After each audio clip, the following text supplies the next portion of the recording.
Join হোক আরো কয়েকজন।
শুভ সন্ধ্যা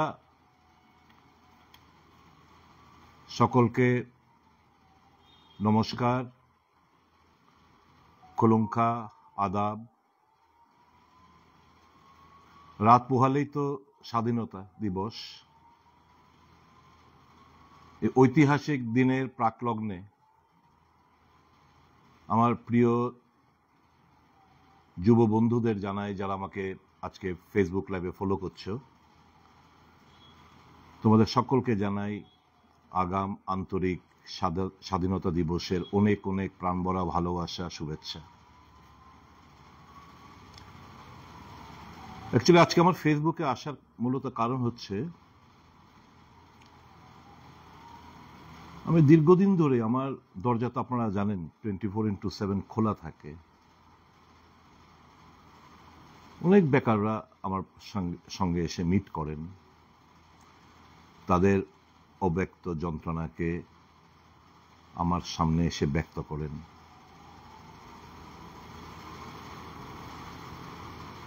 সেই ত্রিপুরা পুলিশেরই হোক, ফায়ার সার্ভিসেরই হোক, টেটের শিক্ষকরাই হোক, কিংবা টেটের যারা পরীক্ষা দিয়ে এখনো চাকরি পাচ্ছে না তারাই হোক, টেট পরীক্ষার জন্য যারা প্রিপেয়ার্ড হয়ে রয়েছে, পরীক্ষা হচ্ছে না তারাই হোক,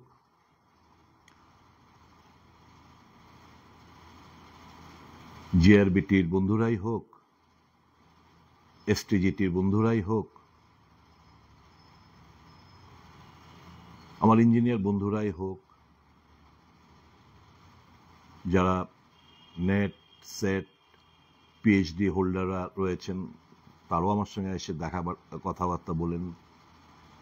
সমাজের বিভিন্ন যুবকরা যারা কোয়ালিফাইড, যারা একটা চাকরির প্রত্যাশা করেন, তারা হামেশাই আমার সঙ্গে এসে যোগাযোগ করেন এবং তাদের অব্যক্ত যন্ত্রণাকে তারা আমার সামনে এসে তুলে ধরেন।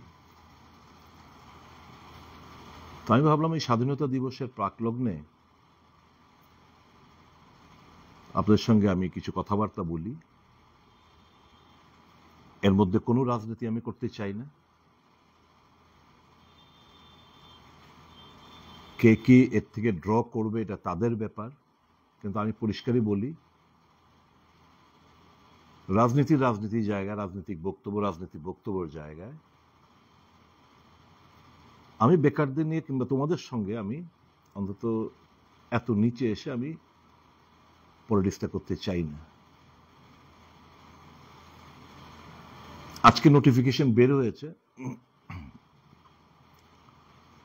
বিধানসভা অধিবেশন 4 তারিখ থেকে শুরু হবে, 4 সেপ্টেম্বর। আমার জানা নেই কদিনের বিধানসভা অধিবেশন বসবে। তো আপনাদের যে অব্যক্ত যন্ত্রণাটাকে আমি বিধানসভায় তুলে ধরতে চাই। যারাই এসছে আমার কাছে, তোমাদের মধ্যে যারাই এসছো, তারা তাদের বক্তব্য আমার কাছে রেখে গেছো। আমি কিছু কিছু নোট করেছি, সেগুলো আমি তোমাদের কাছে বলছি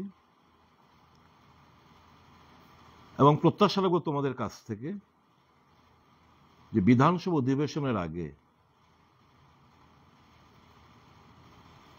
ছোট আকারে একটা ব্রিফ নোট অন্তত তোমাদের যারা যে প্রবলেমগুলো রয়েছে সে প্রবলেমগুলো তুলে আমার সামনে, আমার কাছে এসে তোমরা দিয়ে যাবে, সে প্রত্যাশা আমি রাখি। যেমন আমার এখানে ত্রিপুরা পুলিশ কনস্টেবলের নিয়োগের যে প্রসেস সেটা এখনো কমপ্লিট হয়নি। প্রায় 2022 সাল থেকে এটা প্রসেস শুরু হয়েছিল। 1000 পুলিশ কনস্টেবল নিয়োগ করবে বিজ্ঞপ্তি জারি করা হয়েছিল, কিন্তু যখনই তোমরা গিয়ে জিজ্ঞেস করো তোমাদেরকে বলা হয় পাইপলাইনে আছে, ওয়েট করো। এটা এই ওয়েটটা কত বছর লাগবে, কতদিন লাগবে, ক মাস লাগবে, কোনো তার হিসেব নেই। ফায়ার সার্ভিসেরও প্রায় 2021-22 পরীক্ষা হয়েছিল ফায়ারম্যান এবং ড্রাইভারের, এখনো রেজাল্টের কোনো আপডেট নেই। জিআরবিটি গ্রুপ ডির রেজাল্ট এখনো বেরোয়নি। টেটের তো রিক্রুটমেন্ট বন্ধ হয়ে রয়েছে। আমার স্কুলগুলো শিক্ষকতার অভাবে ঝুঁকছে পড়াশোনা, একদিকে নিয়োগ হচ্ছে না, পরীক্ষাও হচ্ছে না। প্রায় আমার মনে হয় বছর 2 হবে পরীক্ষা হচ্ছে না। এসটিজিটির বন্ধুরা এসেছিল, তাদের একটা ডিমান্ড যে 2022 সালে যারা কোয়ালিফাই হয়েছিল তাদেরকে সকলকে একযোগে যেন নিয়োগ করা হয়। আমি আরটি এর মাধ্যমে আমি জানতে পেরেছি যে এএনএম এবং এমপিডব্লিউ প্রায় 1000 ভ্যাকেন্সি রয়েছে। মানে অবাক হওয়ার মতো ব্যাপার, স্বাস্থ্যের সাথে জড়িত লাস্ট 7 বছর ধরে এই এএনএম এবং এমপিডব্লিউর কোনো নিয়োগ প্রক্রিয়া কমপ্লিটলি স্তব্ধ হয়ে পড়ে রয়েছে, কোনো নিয়োগ নেই। একটা সময় ছিল আমরা বলতে শুনতে পেতাম আমরা যে আমাদের রাজ্যে কোয়ালিফাইড লোকরা নেই, কাজেই শিক্ষক কিভাবে নিয়োগ করবে, প্রফেসর, অ্যাসিস্ট্যান্ট প্রফেসর হিসেবে কিভাবে নিয়োগ করবে। এখন নেট পাস করা, সেট পাস করা পিএইচডি হোল্ডাররা আনুমানিক, আমার এক্সাক্ট ডেটাটা হয়তো আবার ভুল হতে পারে, আনুমানিক 1400 মতো, আমার জানাশোনা 1400 মতো লোক, ছেলেরা, আমাদের নজওয়ান ছেলেরা রয়েছে যারা নেট, সেট এবং পিএইচডি হোল্ডাররা। খবর নিয়ে দেখুন প্রত্যেকটি কলেজে, হায়ার এডুকেশন প্রত্যেকটি কলেজে সঠিকভাবে পড়াশোনা হচ্ছে না, কারণ শিক্ষকতার professor, assistant professor, associate professor অভাবে, অথচ তাদেরকে নিয়োগ করছে না। এদের মধ্যে থেকে এখন কি হচ্ছে, ভিজিটিং লেকচারার কিংবা ভিজিটিং অ্যাসিস্ট্যান্ট প্রফেসর হিসেবে তাদেরকে একটা অনারিয়াম 500 টাকা মতো দেওয়া হয়। At the end of the day, মাসের শেষে গিয়ে দেখা যায় 4-5 হাজার টাকাও পায় না, এবং এগুলো 8-9 মাস ধরে পড়ে থাকে। তো এই যে মেন্টালি যে তাদেরকে কত বড় একটা অত্যাচার আমরা করছি, শাসককে আমি দোষ দিচ্ছি না মোটেও, শাসক বিরোধী আমরা, তাই জন্য আমিও আমার কথাই বলবো, আমরা তাদেরকে কতটা মেন্টাল হ্যারাসমেন্ট করছি, প্রবলি আমরা সেটা বোঝার বোধহয় আমাদের কোনো মাপকাঠি নেই। 2016 সালে লাস্ট ত্রিপুরা ইঞ্জিনিয়ারিং সার্ভিসের পরীক্ষা হয়েছিল, এবং এই লাস্ট 7 বছর বাদে গিয়ে একটা পরীক্ষা হয়, সেটা নিয়েও কেস টেস হয়েছে। তো আমি আরটিআই করে জানতে পারলাম যে পিডব্লিউডি, আরডি, এগ্রি এবং আরবানের পুরোটা আমি পাইনি, শুধু এএমসি, আগরতলা মিউনিসিপ্যাল কর্পোরেশন, এই কয়েকটা, পিডব্লিউডি, আরডি, এগ্রি এবং আগরতলা মিউনিসিপ্যাল, আরো এছাড়াও অনেক রয়েছে।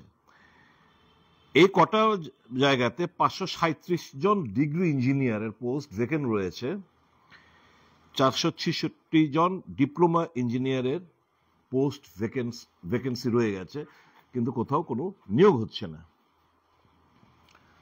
আমাদের এখানে একটা আর্ট এবং মিউজিক কলেজ আমাদের রয়েছে। সরকারকে ধন্যবাদ জানাই, সিবিএসই 76 প্লাস 125 প্রায় 201টি স্কুলে সিবিএসই হিসেবে রাজ্য সরকার ঘোষণা দিয়েছেন।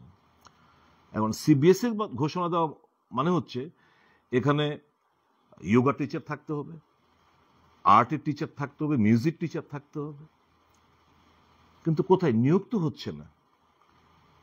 The mandatory provision of CBSE হচ্ছে যে এখানে আর্ট, যোগা, মিউজিক টিচার থাকতে হবে, কিন্তু নো রিক্রুটমেন্ট। নার্সেস, প্যারামেডিক্স প্রচুর সংখ্যক শূন্যপদ পড়ে রয়েছে, কিন্তু সেগুলো পূরণ হচ্ছে না। এবং যারা টিপিএসসির যে বিভিন্ন পরীক্ষা টিপিএসসির মাধ্যমে যেগুলো হয়, আমি কয়েকটি ডাটা আমি তোমাদের সামনে তুলে ধরতে চাইছি। Tripura combined competitive exams for miscellaneous posts, advertisement number 14/2022, dated 10/8/2022। Main এক্সামসটা প্রিলির পরে মেইন এক্সাম সম্পন্ন হয়েছে 19 নভেম্বর 2023-এ। প্রায় একটা নম্বর আসতে চলছে, এখনো এই তার রেজাল্ট ডিক্লেয়ার করেনি। আরেকটা হচ্ছে অ্যাডভার্টাইজমেন্ট নাম্বার 13/2023, ডেটেড 16/9/2023। এটা হচ্ছে ফর ইলেকশন ইন্সপেক্টর। মজার ব্যাপার হচ্ছে পরীক্ষা হওয়ার কথা ছিল টিপিএসসির বিজ্ঞাপন মোতাবেক 2রা জুন 2024, তারপর এটা পিছিয়ে দেওয়া হলো 16 জুন 2024, এটাকে আবার পিছিয়ে দেওয়া হলো এই মাসের 11/8/2024। এখন জুলাই মাসের 23 তারিখ দিয়ে বলছে 11 তারিখ, যেটা অগাস্ট মাসে হওয়ার কথা, সেটা হবে না আনটিল ফার্দার অর্ডারস, তারিখও উল্লেখ করেনি। 3 নম্বর হচ্ছে টিসিএস এবং টিপিএস, অ্যাডভার্টাইজমেন্ট নাম্বার 5/2022, ডেটেড 3/4/2022, 40টি পোস্টের জন্য এখানে প্রিলির রেজাল্ট আউট হয়েছে 10 জুলাই 2023-এ আউট হয়েছে প্রিলিমিনারি রেজাল্ট।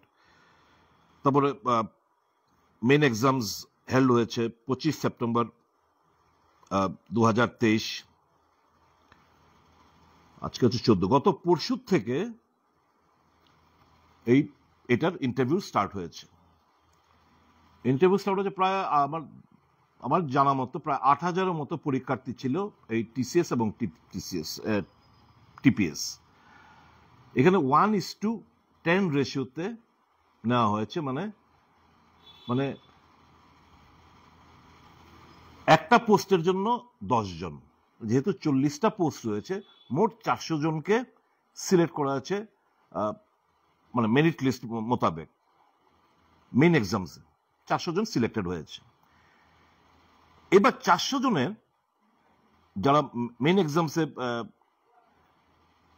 তাদের মধ্যে থেকে 130 এখন হয়ে গেছে এই যে পার্সোনালি টেস্ট হবে, সেখানে 1:3, মানে একটা পোস্টের জন্য এর থেকে শর্ট লিস্ট করে 3 জনকে ডাকা হবে।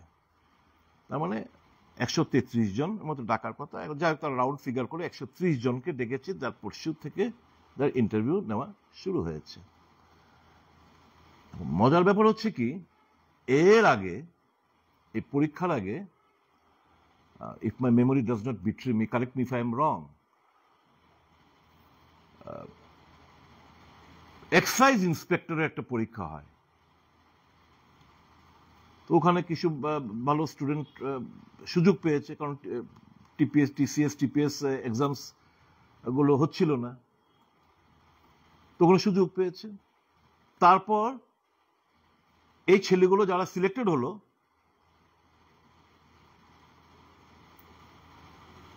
তারা বোধ হয় আরেকটা ভালো পোস্টে, খুব সম্ভবত সোশ্যাল ওয়েলফেয়ার ডিপার্টমেন্টের কোনো একটা পোস্টে তারা আবার পেয়ে যায়। এখন এখানেও এই 130 জনের মধ্যে এরাও পেয়েছে, অর্থাৎ আবার ওখানে কিন্তু তাহলে ভ্যাকেন্সি দুটো এক্সাইজ ইন্সপেক্টরের ভ্যাকেন্সি, সোশ্যাল ওয়েলফেয়ার দপ্তরের মধ্যে ভ্যাকেন্সি। এখন এরা খুব মেধাবী স্টুডেন্ট, এরা এখানে চান্স পাবে, এখানেও ভ্যাকেন্সি, মানে এখানে জয়েন করবে হয়তো বা যদি সিলেকশন হয়।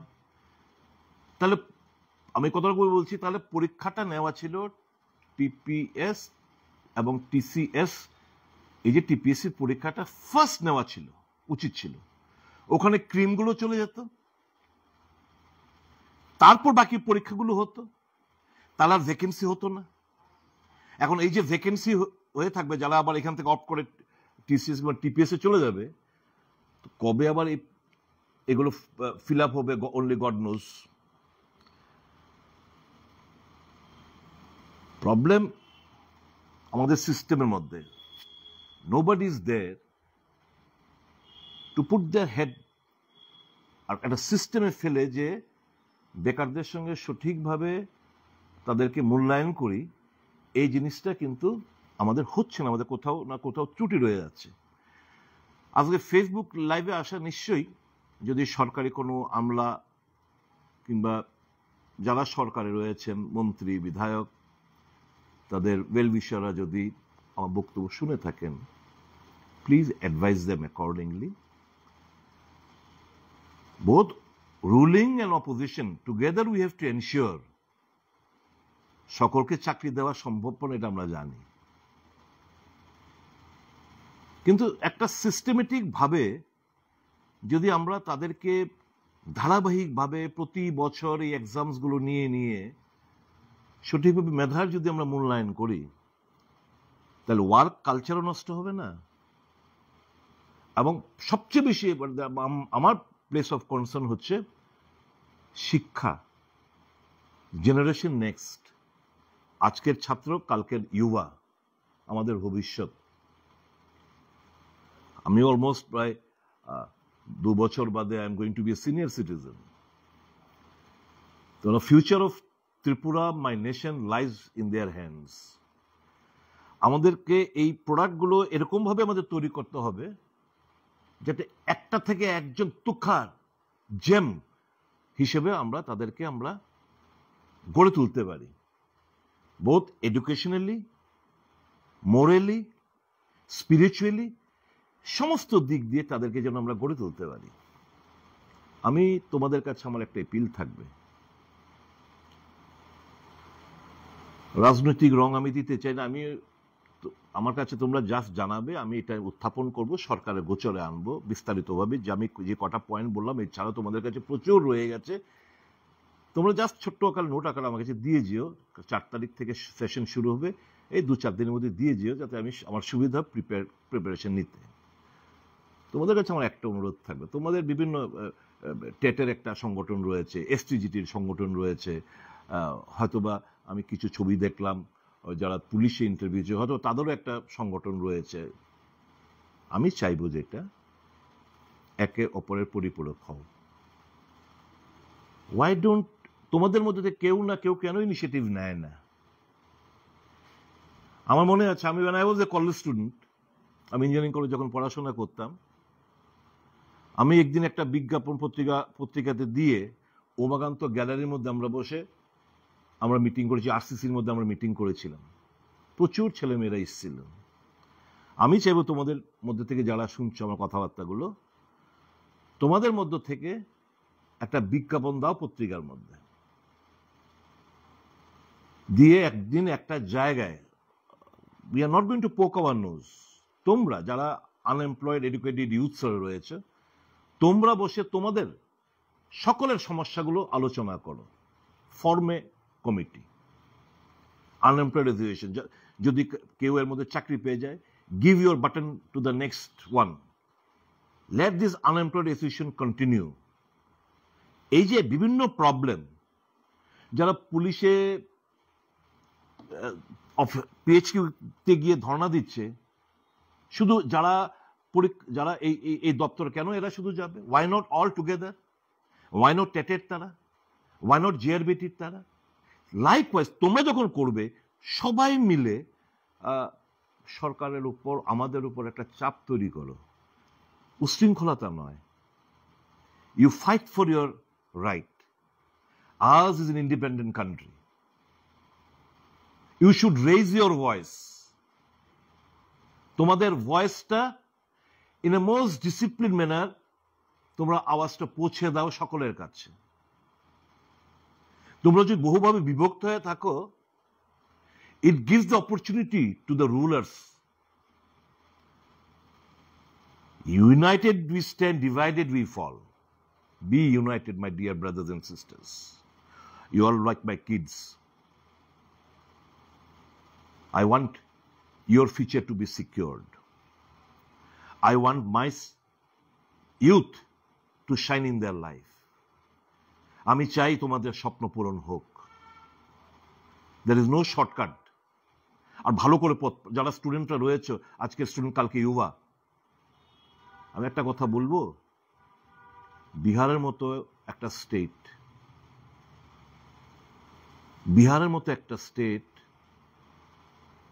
কি কঠোর পরিশ্রম এরা করে, এবং আইএএস আইপিএস এ তারা স্ট্যান্ড করে।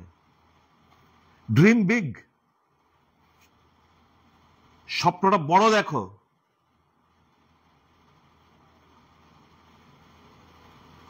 Why my state people, why my state guys, youths of my state, কেন ভুড়ি ভুড়ি আইএস বেরোবে না? কেন ভুড়ি ভুড়ি আমার আইপিএস বেরোবে না?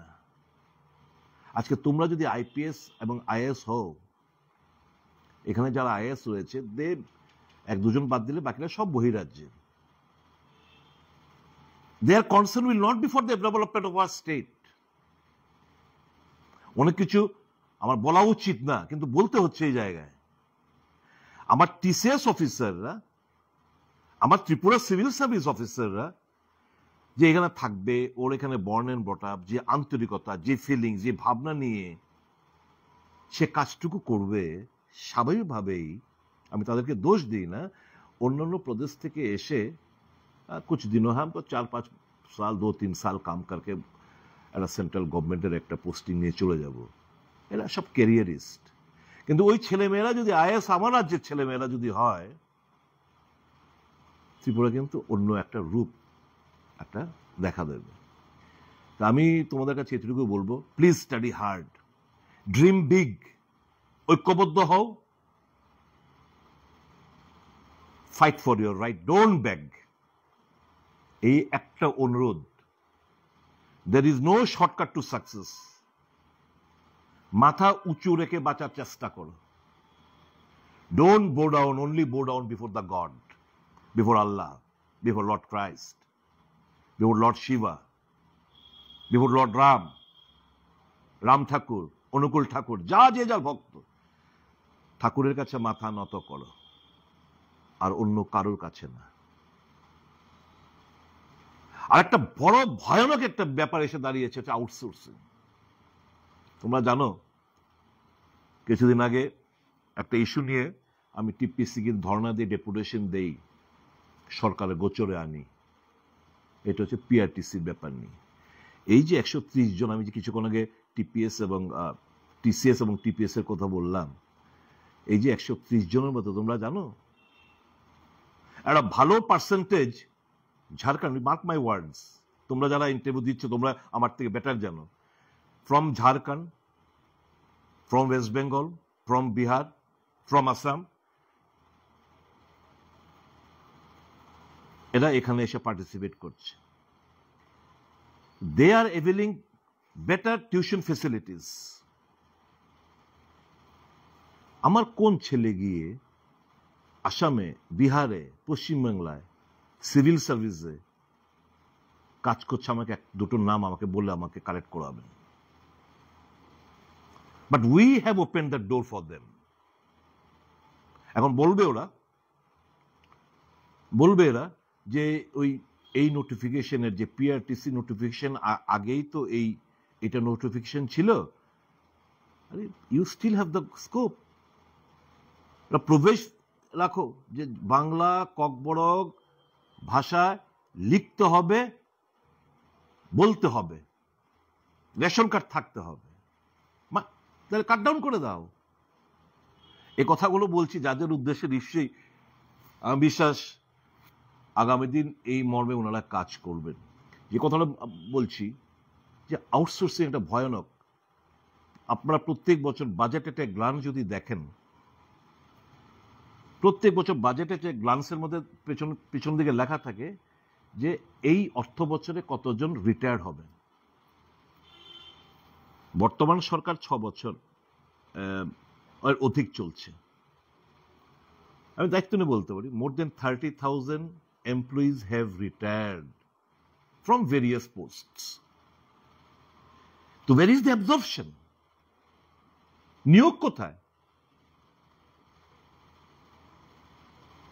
এক বছর এই যারা রিটায়ার করবেন ধরুন সামনের মাসে, ওই ডেট থেকে এক বছর অব্দি পোস্টটা জীবিত থাকে, তারপর পোস্টটা অ্যাবলিশড হয়ে যায়। ফার্দার লোক নিতে গেলে পোস্ট ক্রিয়েট করতে হবে ফিনান্সের দ্বারা, তখন তাল বাহানা করবে। আমি সরকারের যারা আমার শাসক গোষ্ঠীর যারাই শুনছে আমার কথাগুলো, আমার তাদের কাছে আর্নেস্ট এপিল থাকবে, let the post be not abolished. এটাকে জীবিত রাখুন, অ্যাবজর্ভ করুন। আচ্ছা, টাকা দিচ্ছেন এই যে আউটসোর্সিং যারা ঠিকাদার কন্ট্রাক্টর, তাদেরকে টাকা দিচ্ছে তো রাজ্য সরকার। আমার কাছে, আমি একটা ঠিকাদার, আমার কাছে প্রচুর, আর ফার্মগুলো কে কি তাদের যে ফার্মগুলোকে আপনারা দিচ্ছেন তাদের কি কি ক্রেডেনশিয়াল এগুলো আমরা জানি। বলে আজকের দিনে বলে মনে আঘাত দিতে আমি চাই না কাউকে, স্বাধীনতার আগের দিন সন্ধ্যাবেলা। যে কোনো উপায় আমার কাছে টাকা আছে, আমি কম্পিট করলাম, টেন্ডার পেলাম, সরকার বলল কি যেমন একটা সাধারণ যে জিডিএ পোস্ট, একটা গ্রুপ ডি পোস্ট, ওর জন্য 15,000 টাকা আমরা ধার্য করলাম, আমি কোট করলাম, সরকার রাজি হলো। এবার আমি দিচ্ছি কত ওকে? 7,000, 8,000, 9,000। বাকি টাকা আমি কন্ট্রাক্টর, আমি কমিশন পাচ্ছি। এমন যতগুলো নিয়োগ হচ্ছে সরকার তো টাকা দিচ্ছে 15,000 করে, কিন্তু আমার ছেলেটার কাছে কি 15,000 টাকা কি পৌঁছেছে? না।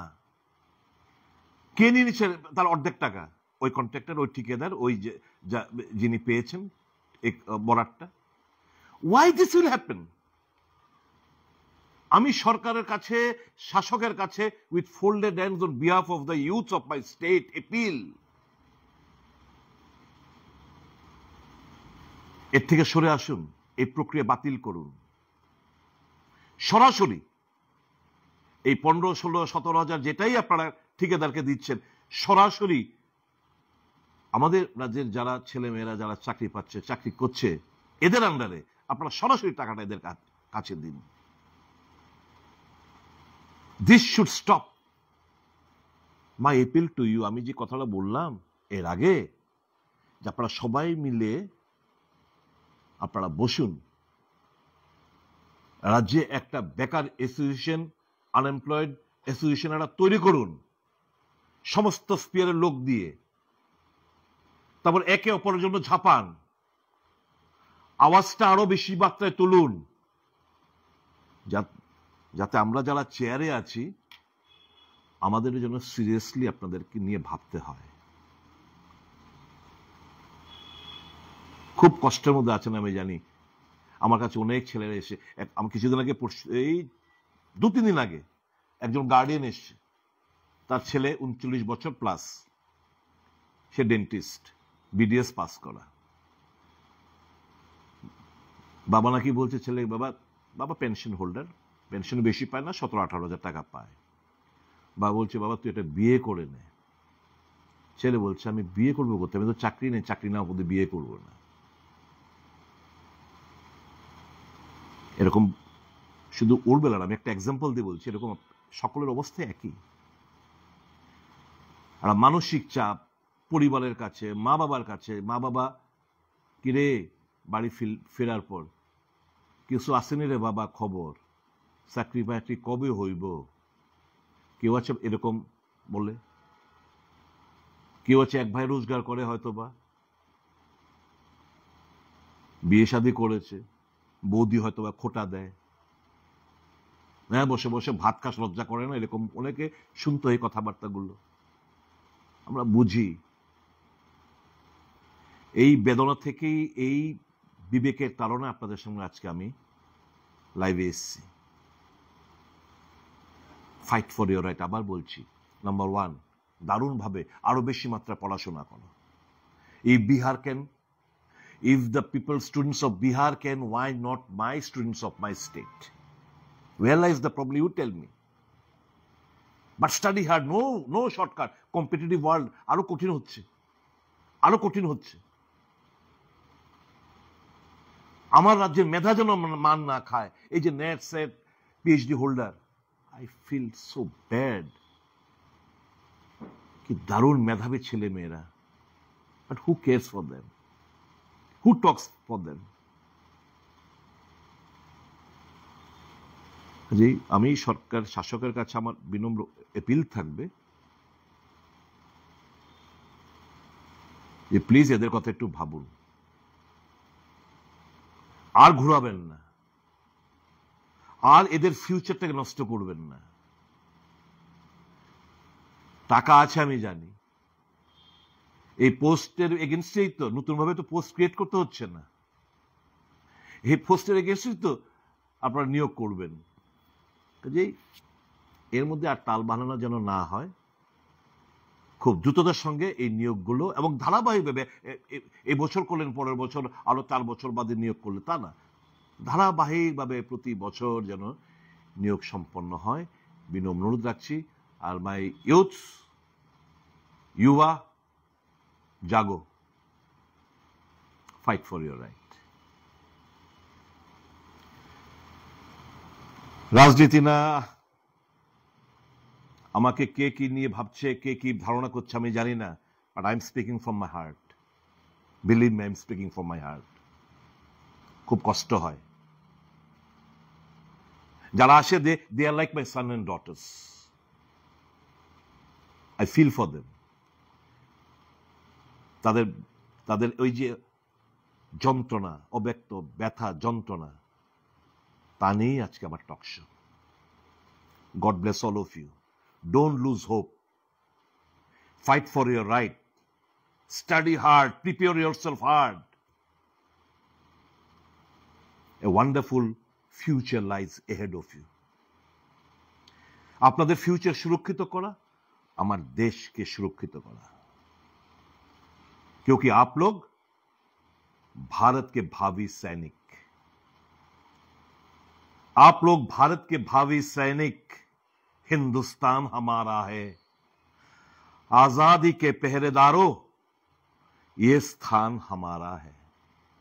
जय हिंद, जय Bharat. God bless all of you.